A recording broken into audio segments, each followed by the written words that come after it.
shaman is a man, in other words, who has undergone solitariness.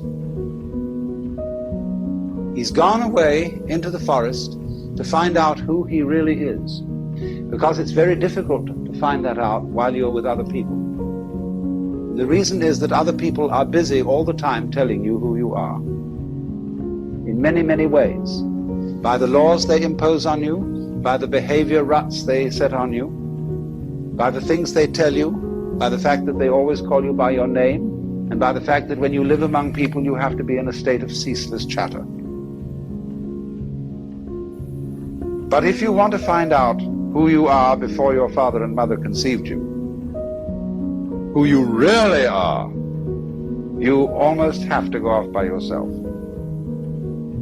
Go into the forest and stop talking, even stop thinking words, and be absolutely alone.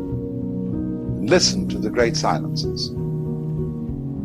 And then, if you're lucky, you recover from the illusion